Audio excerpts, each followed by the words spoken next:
다시 더 열심히 해야 되겠다. 이런 마음을 한번 다짐해 보시기 바랍니다.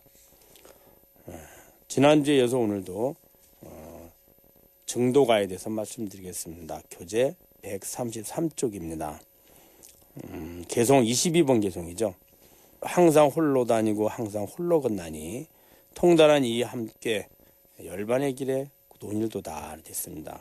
항상 홀로 다니고 항상 홀로 건나니 이게 불이라는 말과 같습니다. 우리가 진여자성을 깨닫고 보면 존재하는 모든 것은 진여자성, 즉 참나에 비춰진 우리들의 마음의 허상일 뿐입니다. 그 참나만이 홀로 존재합니다. 그래서 더 이상의 그 무엇도 존재하지 않죠. 우리가 말하는 모든 것들, 우리가 아는 모든 것들, 설사 부처님이든 부처님의 경전이든 부처님의 진리조차도 그것에는 있지 않습니다. 자, 부처님 어떻게 하나요? 내가 이런 분을 부처님이라고 하는 거야 라고 경전을 통해서 혹은 스님들의 말씀을 통해서 보고 듣고 배우고 익힌 거죠. 그것은 내가 익힌 거죠. 즉 나라는 근원에 비춰진 기억된 정보입니다. 그 나를 또 우리가 자세히 성찰해 보면 나 역시도 이게 나야 라고 하는 그러한 모든 정보의 집합체에 불과합니다. 그 근원적으로 이 모든 것을 비추어서 아는 나가 있습니다. 그걸 우리는 자성이라고 참나라고 하죠. 그것만이 홀로 존재합니다. 나머지는 끊임없이 내 마음에 따라서 그 환상들이 변해가는 거죠. 마치 영화를 보고 있으면 영화 내에 나오는 모든 장면들이 있죠. 시간과 공간, 그 속에 존재하는 모든 등장인물들, 또 배경의 사물들, 이 모든 것들이 끊임없이 변해가고 존재합니다. 그러나 영화 끝나고 나면 실제로 존재했던 것은 그 모든 것을 비추었던 바탕인 스크린만 존재하죠. 그와 같습니다.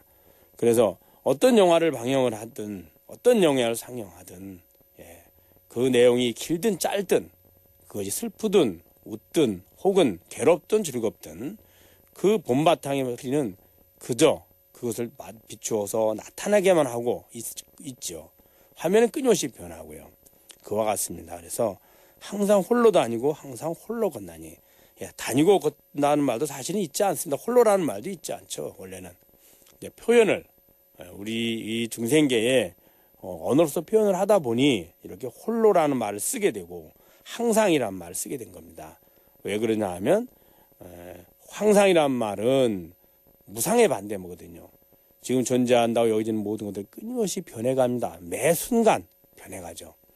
그래서 그에 반대로 항상 존재한다라고 알려주신 거죠. 그래서 항상 홀로 다니고 항상 홀로 건나니 통달한 이 함께 열반의 길에 논일도다. 통달한 이가 바로 우리 참나 진여자성을 말합니다.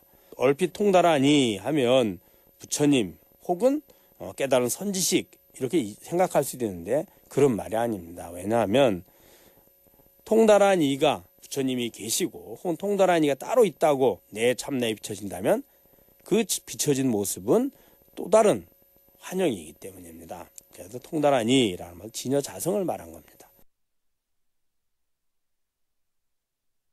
함께 열반의 길에 논일도다. 그 자체가 열반이라는 거죠. 중생계의 생로병사의 고통을 벗어나서 열반에 따로 어떤 세계라든지 공간이라든지 있는 것이 아니라 그 자체가 바로 그 참나의 진여자성 그 자체가 열반이라는 겁니다. 자, 우리가 부처님의 법을 수행할 때는 이 중생계에서 이 생사윤회의 고통을 벗어나서 열반의 세계, 생사윤회로부터 벗어난 열반의 세계에 머물다. 열반의 세계로 가다. 이렇게 얘기를 합니다. 그런데 실제로는 지금 중생계에서 우리가 윤회를 하고 있는 이 자체의 근원이 바로 열반의 세계입니다. 열반입니다. 즉 지금 욕망과 집착에 의해서 끊임없이 이 윤회계를 살고 있는 즉 생사윤회의 원인을 만들고 그리고 살고 있는 이 중생들의 근원이 바로 열반인 겁니다. 따로 이 중생들이 열반의 세계를 만들어가거나 구해가거나 혹은 내가 그것으로 이동하는 것이 아니라 지금 그 자체가 열반입니다. 근원이. 그런데 우리는 그 근원인 참나에 비춰진 나라는 의식, 그걸 아상이라고 하는데 아상에 내가 있다라고 집착을 하겠고 그 집착에 의해서 만들어진 내 마음의 허상인 육신에 대해 집착을 합니다. 그 육신에 대해서 감각기관을 통해서 육신들이 필요하다고 여기는 대상을 집착을 하죠. 그 대상을 구하기 위해서 살죠. 그러다 보니까 마치 우리가 윤회를 하는 것처럼 생사윤회, 생로병사윤회를 하는 것처럼 그래서 고통을 느끼는 것처럼 느끼고 있다는 겁니다. 마치 꿈에 내가 있고 대상들이 존재하고 너가 있고 그리고 거기서도 똑같이 희노애락을 느끼게 되죠. 그와 같습니다. 그러나 깨고 나면 꿈의 세계 자체가 존재하지 않죠. 마찬가지로 지금 이 순간이 그와 같다는 겁니다. 그래서 열반의 길에 놓인다 하면 열반의 길이 따로 있는 것이 아니라 지금 이 순간 우리가 살아가고 있는 그 근원을 알고 찾으면 바로 열반인 겁니다. 그래서 통도라니 함께 열반의 길에 놓일도다 이렇게 말씀하고 계십니다. 다음 개송을 보도록 하겠습니다. 23번 개송입니다. 134쪽이고요. 예스러운 곡조 신기 맑으며 풍채 스스로 드높이며 초췌한 모습 앙상한 뼈 사람들 거들떠보지 않는도다 되어 있습니다. 예스러운 곡조 우리는 이제 고라는 말을 많이 씁니다. 그래서 고도, 옛길 혹은 뭐 고경 그래서 옛 거울 또 고인, 옛 사람 다 부처님을 이야기합니다. 부처님께서 그렇게 진리를 이야기했고 우리의 길을 가르쳐줬죠. 그래서 고자를 쓰는 것은 불교에서는 대부분이 부처님을 이야기하는 겁니다. 예스러운 곡조 그건 뭘까요? 부처님이 말씀하신 진리라는 뜻입니다. 진리의 곡조죠. 그래서 그 진리가 신기 맑으며 그것이 아주 맑고 신기하고 맑다 이런 뜻이죠. 그 기운이 아주 맑다. 그 말은 예스러운 곡조는 부처님의 진리를 이야기하고 거기에 개합한 나의 모습 자신의 자성이 부처님의 말씀처럼 아주 맑고 깨끗하다라는 말하는 거죠. 그래서 예스러운 곡조 신기 맑으며 풍채 스스로 드높이며 풍채는 지금 드러난 모습을 이야기하는 겁니다. 드러난 자기 자신의 진여 자성의 모습 그것이 스스로 드높이며 우리 이제 어떤 사람은 야 풍채가 좋다 이런 말을 하죠. 그럼 그분의 드러나진 모습을 이야기한 거거든요. 그 여기서는 그 진여 자성을 깨달은 그 자신의 모습 그것이 스스로 드높이다. 누군가 야 저 사람 훌륭하다. 저 사람 진짜 풍채가 좋다. 혹은 저 사람이 뭐 진리가 높다. 깨달음 없다. 이거하고는 관계가 없다는 겁니다. 진여 자성은 진여는 참으로 같다 이런 말이고요.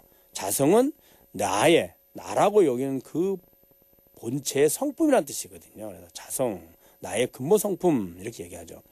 그것은 누구로부터 얻거나 내가 만들어가거나 내가 어떻게 노력을 해서 이루어가는 것이 아닙니다. 지금도 가지고 있고 앞으로도 그렇고 과거에도 있었습니다. 우리가 깨닫는다는 것은 그것을 내가 수행을 통해서 깨닫는 거죠. 아, 이게 바로 진짜 나구나 아는 거죠. 예를 들면 정확한 예는 아니겠지만 이렇게 생각하시면 됩니다. 어머니가 갓난아이를 이제 돌보고 있습니다. 그러면 갓난아이가 배가 고파서 울거나 어디를 아파하면 어머니도 역시 그 아픔을 느낍니다. 마치 자신이 아픈 것처럼 느끼죠. 그리고 갓난아이가 즐거워하면 어머니도 즐거워하죠. 그런데 갓난아이가 좋아하는 예를 들어서 장난감이 있습니다. 그런 그 장난감을 이제 어머니가 갓난아이에게 주면 아이가 즐거워하니까 어머니도 즐거워하죠. 마치 어머니도 그 장난감을 좋아하는 것처럼 느껴지게 됩니다. 그래서 장난감이 문제가 되거나 훼손이 되면 아기가 싫어하는 것처럼 어머니도 싫어하죠. 근데 사실은 어머니가 장난감을 좋아하는 건 아니거든요. 그와 같습니다. 그 집착으로 인해서 그걸 그렇게 느껴지는 것들이 마치 본래 내가 느끼는 것처럼 착각하고 사는 거죠. 그게 지금 우리의 모습입니다. 진여자성이 비춰진 나라는 것에 대해서 집착을 하고 육신, 나라는 것에 비춰진 즉 진여자성이 비춰진 모든 업식의 그림자인데 그 중에서 나라는 것에 대해서 모아가지고 이것이 나야 라고 하게 된 겁니다. 그게 이제 아상이죠. 그 나라는 것이 다시 나머지 업식을 이제 집착을 합니다. 업식의 상들을. 그 중에서 내가 더 좋아하는 것을 이제 또 모아서 합쳐서 요건 내 몸이야 라고 되는 거죠. 그리고 내 몸이 이제 그 나머지 업식을 다시 집착을 합니다. 필요한 것들을. 그래서 그 중에서 내가 필요하다고 여기는 것들을 내 것 이렇게 만들. 그런데 그렇게 모습이 중생인데 그 중생들은 내가 스스로 높이고 스스로 하는 것이 아니라 누군가가 야, 저 사람 참 훌륭한 사람이야. 혹은 저 사람이 어때? 뭐 이렇게 끊임없이 그러한 평판에 의해서 만들어지고 평판에 의해서 높고 낮음이 결정이 되겠죠. 근데 진여자성은 본래 있는 것입니다. 있는 것이라서 그대로 스스로 그것을 누가 높이거나 누가 낮다거나 그것이 전혀 관계없습니다. 왜? 이 모든 것들은 진여자성에 비춰지는 업식이 그림자일 뿐 실체가 아니기 때문입니다. 마치 꿈속에서 누군가가 저에게 너는 보잘것없는 어리석은 사람이야 라고 하든 혹은 너는 깨달음을 얻은 부처야 라고 하든 깨고 나면 전혀 상관이 없죠. 그 침대에서 자고 있던 나하고는 아무 관계가 없는 거랑 같습니다. 본래 있었던 겁니다. 그래서 풍채 스스로 드높이며 스스로 드높죠. 우주보다도 높습니다. 드높다는 것은 참으로 가치 있고 귀중한 것을 말하는 것인데 무엇이 귀중할까요? 우리는 귀중하다는 것은 내가 살아가는 데 있어서 더 나은 행복을 얻을 수 있는 가능성이 많으면 많을수록 우리는 그걸 귀중하게 여깁니다. 그런데 그 귀중함의 가장 완전한 것이 뭘까요? 가장 완전한 행복을 이룰 수 있는 것이거든요. 그것이 바로 부처님이 진리고 그 자체가 바로 진여자성이기 때문입니다. 그래서 여기서 풍채 스스로 드높이며 이렇게 말한 겁니다. 초췌한 모습 앙상한 뼈 사람들 거들떠보지 않는도다. 그렇게 스스로 진여자성의 진리를 깨달아서 그 분이 지니고 있는 지혜는 이 우주에서 가장 높은 가장 귀한 가치 있는 진리를 지녔음에도 불구하고 그 지혜를 얻었죠. 그랬음에도 불구하고 겉모습은 어때요? 초췌한 모습, 앙상한 뼈 사람들을 거들떠보지도 않다. 이 세상 사람들은 그것을 알지 못하고 그저 지나가는 거린처럼 그렇게 여긴다는 거죠. 아무도 가치 있게 여기질 않는다. 이렇게 표현한 겁니다. 다음 135쪽을 보겠습니다. 궁색한 부처님 제자 입으로는 가난타 말하나 실로 몸은 가난해도 돈은 가난치 않음이라. 이 깨달음을 얻은 분이 바로 이제 부처님입니다.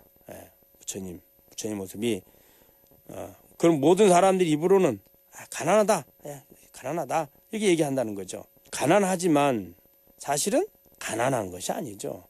우리가 가난하다는 말은 내가 원하는 것을 얻지 못한, 욕망을 얻지 못한 것을 가난하다는 겁니다.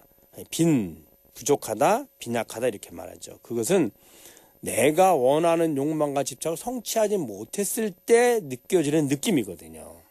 그런데 보통 이제 사람들은 기본적으로 고정관념에 의해서 이 정도는 물질적이로든 어떤 무슨 마음으로든 갖추고 있으면 빈하지 않다, 가난하지 않다 하는 거죠. 그건 그렇게 개인적으로 생각한 부족한 부분들의 느낌을 공통적으로 이렇게 만들어서 고정관념을 가졌을 뿐입니다. 그런데 그 가난하다는 것은 내가 원하는 욕망과 집착을 성취 못한 느낌이죠. 부족하다 이런 말이죠. 그런데 그 부족함은 중생들이 무엇인가 원하고 욕망이 있을 때 일어나는 느낌입니다. 물론 그것을 성취하면 우리는 풍족하다, 여유있다, 만족하다 이렇게 말하죠. 우리는 그걸 행복이라고 이야기하고요. 그런데 깨달음은 어떻습니까? 더 이상의 욕망과 집착이 있지 않는 상태입니다. 왜 있지 않을까요? 필요치 않거든요. 전에는 내가 있고 내 몸이 있다고 여겨서 그 필요한 대상들이 있었거든요. 그리고 필요한 느낌들이 있었어요. 그래서 그것을 구하려고 하니까 당연히 가난했죠. 못 구했거든요. 그러나 알고 나면 나도 내가 아니고 내 몸도 내가 아니고 대상도 실체가 아니니 더 이상 구할 필요도 없고 구하는 나도 없고 구할 대상도 없습니다. 그러니까 완전하죠. 그래서 가난하지 않죠. 시간이 돼서 마치도록 하겠습니다. 감사합니다.